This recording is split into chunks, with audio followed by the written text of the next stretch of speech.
Tak perlu membentak, lakukan ini saja saat anak berulah. Orang tua pasti pernah merasa sangat marah sampai seolah akan murka akibat ulah anak-anaknya. Usaha mengendalikan rasa marah ini bukanlah perkara mudah. Kunci mengendalikan amarah sebenarnya ada pada detail. Jika Anda tidak memiliki rencana yang matang tentang bagaimana harus reaksi saat anak melakukan sesuatu yang memancing emosi, bisa jadi akhirnya Anda marah lagi dan membentak anak. Ujungnya, Anda lagi-lagi merasa bersalah.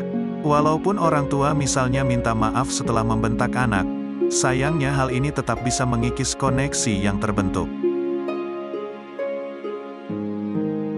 Lalu mesti bagaimana? Membiarkan anak melakukan apa saja yang diinginkannya tentu juga bukan cara yang benar.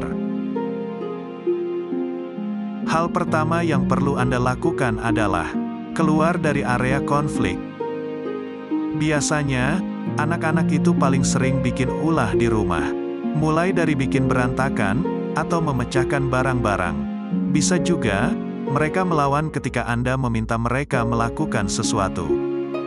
Ketika hal ini terjadi, dan perasaan emosi Anda sudah mulai meluap, mintalah pasangan untuk mengambil alih.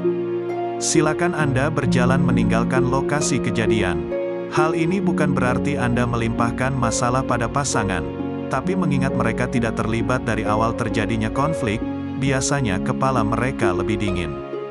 Dan ketika situasi sebaliknya terjadi, jangan segan untuk segera mengambil alih masalah, ketika melihat pasangan mulai naik pitam. 2. Gunakan cerita.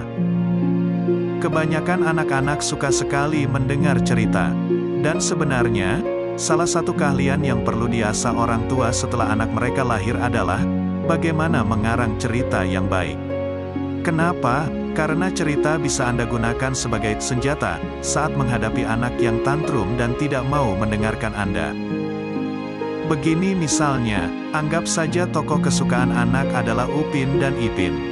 Jadi ketika anak sedang tidak mau tidur siang, tak peduli bagaimanapun Anda membujuknya. Lalu mulailah dengan mengatakan, "Kamu tahu enggak, apa yang terjadi pada Upin dan Ipin waktu mereka enggak mau tidur siang?" Pancing anak untuk naik ke kasur, dan lanjutkan cerita saat kondisinya sudah berbaring. Saat cerita usai, biasanya anak juga sudah hanyut ke alam mimpi. Lakukan hal yang sama untuk kasus-kasus lain, seperti ketika anak tidak mau makan, tidak mau menggosok gigi, dan lain-lain. 3. Bayangkan efek sesudahnya. Tips terakhir ini untuk ketika Anda sedang mengalami hari yang buruk.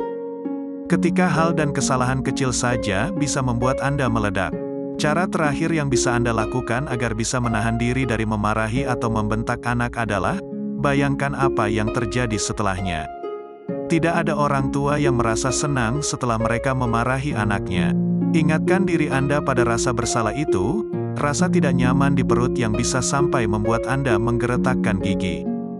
Bayangkan juga mimik wajah anak, yang biasanya kaget dan tak percaya melihat kemarahan Anda. Mimik wajah mereka biasanya adalah perwujudan dari rasa tak percaya bahwa Anda bisa menyakitinya dengan bentakan Anda. Jangan lupakan juga rasa pahit di mulut Anda, saat melihat anak akhirnya tertidur, setelah kelelahan karena terus menangis. Atau rasa takut di matanya karena melihat Anda mengamuk. Jangan sampai semua kejadian itu terulang lagi. Pastikan Anda menggunakan semua trik yang ada untuk memastikan, mimik pahit itu tak lagi ada di wajah anak. Dan rasa tidak nyaman akibat rasa bersalah itu tak lagi menyertai Anda. Terima kasih kepada orang tua yang telah menonton video ini. Jangan lupa tekan tombol subscribe dan nyalakan notifikasi, untuk mendapatkan video-video edukasi lainnya dari channel Beranda Anak.